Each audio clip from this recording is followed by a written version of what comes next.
Peur numéro 1. Quand quelqu'un te plaît vraiment, tu crées de la distance sans trop savoir pourquoi. Par exemple, tu deviens moins dispo, tu réponds moins vite, tu ressens le besoin que ce soit l'autre qui vienne davantage vers toi. Tu prends du recul, tu deviens plus froide, souvent même en premier, par peur que l'autre le fasse avant toi. Si tout ça te parle, alors tu as sûrement une peur du rejet. Et tu ne fais pas ça parce que tu es distant de nature, mais parce que si c'est toi qui t'éloignes en premier, alors l'autre ne peut pas te rejeter. Et c'est une stratégie de protection face à un rejet que tu as peut-être déjà vécu. Peur numéro 2, dès que quelqu'un prend un peu de distance, tu paniques. Un message sans réponse peut te faire rejouer toute la relation dans ta tête. Tu as souvent besoin de réassurance régulière pour t'assurer que l'autre est encore là. Et souvent, la moindre ambiguïté te fait penser que ça y est, tout est terminé. Si ça te parle, alors tu as sûrement une peur de l'abandon. Pas parce que tu es dépendante ou que tu es trop, mais parce qu'une situation un jour t'a fait croire que les gens finissent toujours par partir. Peur numéro 3, quand quelqu'un te plaît vraiment, tu as peur qu'en étant juste toi, ça ne suffise pas. Et tu as souvent l'impression qu'il ou elle pourrait trouver mieux.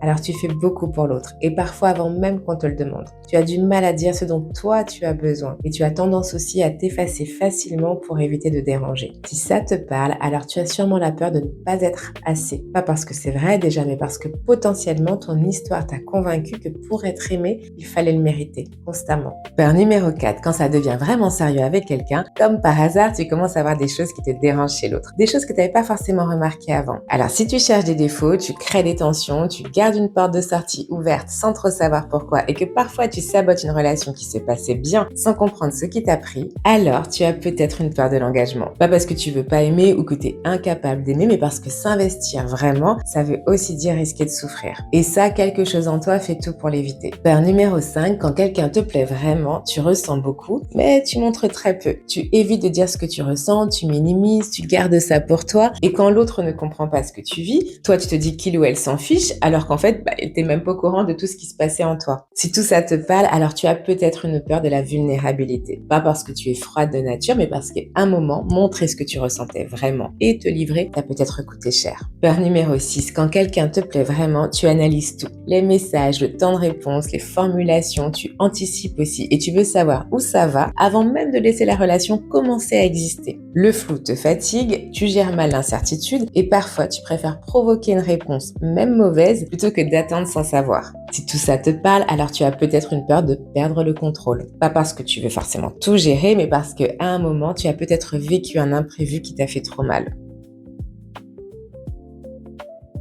En ce qui concerne la peur du rejet, on va se concentrer sur les deux comportements les plus caractéristiques, à savoir l'évitement anticipatoire, c'est-à-dire le fait de prendre de la distance, se fermer et devenir froide avant même que l'autre puisse éventuellement le faire, et également le fait d'attendre que l'autre fasse le premier pas de manière à éviter, encore une fois, un possible rejet. Alors premièrement, voici ce que tu peux déjà éventuellement dire à l'autre en début de relation ou d'échange ou quand tu le sens d'ailleurs. Au fait, tu sais, parfois ça peut m'arriver de me fermer sans trop m'en rendre compte. Alors si jamais tu me sens distante, n'hésite pas à me le dire, ok? Et deuxièmement, voilà ce que tu pourrais faire par rapport à ces deux comportements. Quand tu sens que tu te fermes, remarque ce qui s'est passé juste avant et demande-toi, est-ce que l'autre a fait quelque chose de concret ou est-ce que c'est ma peur qui a anticipé un potentiel rejet? Si c'est ta peur qui parle, essaye de déjà respirer et ensuite de rester présente. Et au lieu de te fermer, fais un petit pas vers l'autre. Un message simple, sans enjeu, juste pour rester dans le lien. Ensuite, si tu as tendance à toujours attendre que ce soit l'autre qui fasse le premier pas, eh bien, quand tu remarques que tu es dans cette attente, demande-toi si c'est vraiment ce que tu veux attendre ou si c'est juste plus safe. Et si tu veux essayer autrement, commence petit. Pareil, un message court, un appel pour prendre des nouvelles, pas une déclaration, mais juste un petit pas sans enjeu pour tester et constater que tu peux aussi agir de manière safe. Le but ici, c'est pas tant de ne plus avoir peur du rejet, mais d'apprendre à rester un peu plus présente, même quand ça fait peur. Voilà pour la peur du rejet. Et maintenant, on passe à la suivante, la peur de l'abandon. Pareil, on va se concentrer sur les deux comportements les plus caractéristiques. Le premier, c'est l'hypervigilance émotionnelle, c'est-à-dire scanner en permanence les signaux de l'autre. Un message plus court, un ton ou un mot différent, et bien sûr, éventuellement, se faire des nœuds au cerveau en imaginant le pire. Le deuxième comportement caractéristique, c'est le besoin de réassurance constante, donc quitte à provoquer une mauvaise réponse plutôt que pas de réponse du tout. Alors premièrement, voici ce que tu peux déjà dire à l'autre en début de relation ou quand tu le sens. Tu sais, parfois quand j'ai pas de nouvelles ou que je sens la distance, j'ai tendance à m'inquiéter ou à cogiter. Je travaille dessus, mais est-ce que tu veux bien me donner des petits signes de temps en temps? Et si jamais tu sais qu'à un moment tu seras moins dispo, est-ce que tu veux bien me prévenir? Ça m'aiderait vraiment. Et maintenant, je te propose 2 outils pour travailler ces 2 comportements.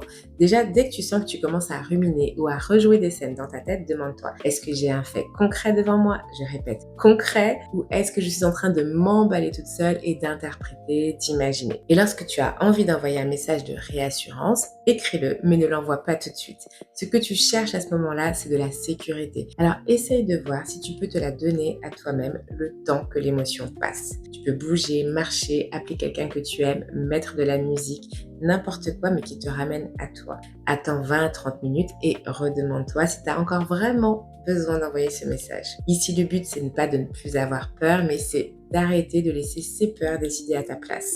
Voilà pour la peur de l'abandon. On passe maintenant à la peur de ne pas être assez avec ces 2 comportements caractéristiques. Le premier, c'est le surdon, le fait d'en faire beaucoup pour l'autre avant même qu'il ou elle demande, d'anticiper, de s'adapter et bien sûr de passer après. Et le deuxième comportement, c'est le fait d'avoir du mal à recevoir, de minimiser les compliments et douter de l'intérêt sincère de l'autre comme si c'était pas possible qu'on nous aime tel qu'on est. Alors premièrement, voici ce que tu peux déjà dire à l'autre pour préparer le terrain. Tu sais, parfois, j'ai tendance à anticiper et à trop donner sans m'en rendre compte. Mais j'essaye en ce moment de faire un peu plus attention à moi aussi. Donc, ne sois pas surpris si tu m'entends exprimer un peu plus mes besoins. Ensuite, entraîne-toi à les dire justement ces besoins. Trouve une formulation qui te convient. Là, j'aurais besoin de, ou je préfère qu'on fasse comme ça. Et évite autant que faire se peut les comme tu veux. Autre exercice pour toi, quand tu reçois un compliment ou un retour positif, entraîne-toi à ne pas le rejeter. Juste dire merci, sans minimiser, sans détourner. Et si ça pique trop, tu peux dire: «Je suis pas toujours très à l'aise avec les compliments, mais ça me fait plaisir». Et pour terminer, demande-toi régulièrement lorsque tu fais quelque chose pour l'autre: «Est-ce que je le fais par envie ou pour être aimé en retour?» Le but ici, c'est pas de tout changer d'un coup, mais c'est de te prouver que tu peux prendre ta place petit à petit sans perdre l'autre. Et maintenant, voyons la peur de l'engagement, dont les 2 comportements les plus caractéristiques sont l'autosabotage, c'est-à-dire créer des tensions, chercher les défauts, provoquer des conflits sans trop comprendre pourquoi, et le fait de garder une porte de sortie ouverte en permanence et de ne jamais vraiment se projeter et garder un pied en dehors juste au cas où. Alors premièrement, voici ce que tu peux déjà dire à l'autre lorsque tu te rends compte que ta peur s'est activée. Écoute, je réalise que tout à l'heure, quand tu as parlé de avenir, projet commun, j'ai un peu botté en touche. Et c'est pas que ça m'intéresse pas, mais j'ai juste besoin d'un peu de temps pour me projeter. Est-ce que tu veux bien que je prenne le temps d'y réfléchir et que je revienne vers toi? Et ensuite, pour travailler ta peur, quand tu sens que tu commences à chercher des défauts ou à vouloir saboter, fais pause et pose-toi cette question. Est-ce que quelque chose de concret s'est passé ou est-ce que c'est ma peur qui cherche une porte de sortie? Si tu sens que c'est ta peur, alors prends un moment pour te rappeler ce que tu apprécies vraiment chez cette personne. Pas pour te convaincre de rester à tout prix, mais juste pour revenir à la réalité plutôt qu'au scénario que ta peur est en train de construire. Le but ici, c'est pas de forcer l'engagement, mais c'est plutôt d'apprendre à laisser les choses évoluer sans les saboter avant même qu'elles aient eu une chance d'exister. Voilà pour la peur de l'engagement. On passe à la suivante, la peur de la vulnérabilité. En comportement les plus caractéristiques, on retrouve le fait de minimiser ce qu'on ressent, dire ça va quand ça va pas, garder ses émotions pour soi, tester l'autre pour voir s'il comprend sans jamais vraiment lui dire ce qui se passe à l'intérieur. Et aussi le fait d'utiliser la légèreté comme bouclier, de dédramatiser et changer de sujet quand ça devient trop intime. Alors premièrement, lorsque tu te rends compte que tu as minimisé ou esquivé, essaye de revenir dessus en disant quelque chose comme: tout à l'heure, quand tu m'as demandé comment je me sentais, j'ai dit que ça allait, mais en vrai, c'était pas tout à fait ça. Je suis pas forcément à l'aise avec le fait de m'ouvrir, mais est-ce que je peux te dire ce que je ressentais vraiment? Et justement, ensuite, pour travailler sur ta peur, essaye de t'entraîner à dire même des petites choses. Pas tout déverser d'un coup, mais j'ai aimé ce moment, ce que tu viens de dire m'a touché, et observe que l'autre peut recevoir et accueillir ce que tu ressens. Et c'est souvent moins difficile qu'on l'imaginait. Le but ici, c'est pas de tout dire, mais c'est de t'autoriser à te montrer juste un peu plus et un peu plus souvent. Voilà pour la peur de la vulnérabilité, et on passe à la dernière, la peur de perdre le contrôle. Donc pour rappel, les 2 comportements les plus caractéristiques sont le fait d'anticiper tous les scénarios possibles, vouloir prévoir, analyser, avoir une réponse à tout, de manière à ne jamais être pris par surprise. Et le besoin de dicter le rythme de la relation, avoir besoin que ce soit toi qui décides quand on se voit et comment les choses avancent. Alors, premièrement, voici ce que tu peux déjà dire à l'autre lorsque tu réalises que ton envie de cadrer a pris un peu le dessus. Excuse-moi si j'ai été un peu insistante tout à l'heure, j'ai besoin de clarté pour me sentir bien et parfois ça peut se ressentir dans mes questions ou dans ma façon de vouloir cadrer les choses. C'est pas pour te mettre la pression, alors si jamais tu le ressens comme ça,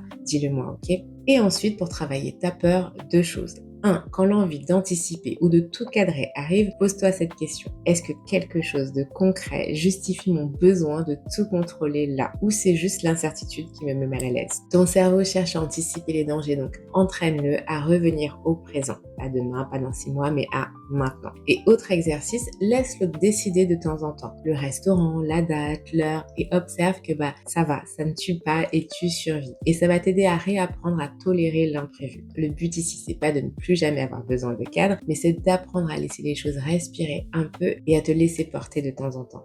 Et voilà pour cette série, j'espère qu'elle t'a aidé à mieux comprendre, déjà identifier tes éventuelles peurs et mieux comprendre ce qui se passe à l'intérieur et éventuellement mieux comprendre aussi ton ou ta partenaire. Allez, dis-moi en commentaire ce qui t'a le plus parlé et je vous souhaite une bonne soirée ou une bonne journée mes Joyeurs.